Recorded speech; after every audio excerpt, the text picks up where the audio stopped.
Hello everyone, मैं हूं रवि और रवि जी कॉमर्स की तरफ से नमस्कार। साथियों, ये जो न्यूज़ है आज ही बहुत ही सुंदर न्यूज़ लेके आए। बेशक शिक्षक भर्ती से बीएड की छुट्टी।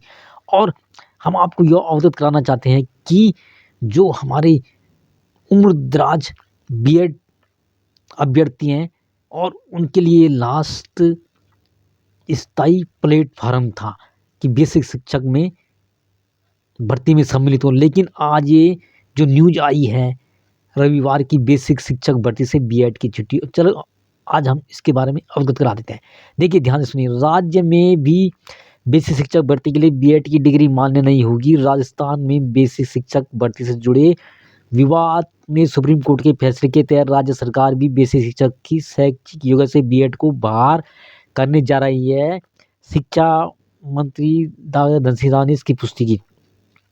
उन्होंने बताया कि प्रदेश में अभी तक 3000 बेसिक शिक्षकों की भर्ती प्रस्ताव है। बेसिक शिक्षक सेवा नियमावली में जल्द संशोधन नई भर्ती की प्रक्रिया शुरू की जाएगी। अब से राज्य में जिला शिक्षा प्रशिक्षण केंद्र डाइट से 2 साल का डिप्लोमा प्राप्त अभ्यर्थी पात्र होंगे। मैंने जिन्होंने डाइट से करा है डीएलएड वही प्राप्त होगी। मालूम हो कि राज्य में बीएड परिचय की संख्या 60,000 से भी ज्यादा है। और हमारे जो बीएड धारी है और उम्रदराज जिन्होंने कि बीएड करे 10-10 साल हो गई, उनकी 60,000 राज्य में है। और उनके लिए भी ये लास्ट चांस था और वो सपने भी समाप्त हो गए हैं।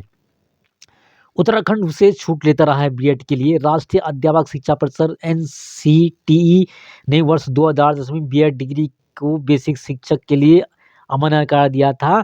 बीएड प्रशिक्षकों की बड़ी संख्या की वजह से राज्य समय समय पर उनके लिए रियायत लेते रहे हैं। राज्य को भी 2 बार बीएड को बेसिक शिक्षक भर्ती में शामिल करने की छूट मिली है। और ये मतलब ये समय समय पर बीएड के लिए क्या लेते, छूट लेते थे, लेकिन अब छुट्टी हो गई है। अब देखो इन्होंने क्या, बीएड डिग्री को बेसिक शिक्षक सेवा नियमावली से हटाया जा रहा है। इसके साथ ही भर्ती की प्रक्रिया शुरू कर दी जाएगी। यदि किसी स्तर पर शिक्षकों की कमी की बात आएगी तो प्रधानाचार्य को प्रति पीरियड के हिसाब से अस्थायी शिक्षक की नियुक्ति का अधिकार भी दिया जा रहा है। मतलब अगर कहीं पद खाली है तो वहाँ पे पीरियड के हिसाब से प्रधानाचार्य टीचर को लगाएगा। और जो सपने थे बीएड अभ्यर्थियों के उम्रदराज के, वो उनके लिए लास्ट में एक जिंदगी में एक स्थायी प्लेटफार्म था और ये सपने भी हुए समाप्त। देखते रहे रवि जी कॉमर्स। मिलते हैं अगले सेक्शन में।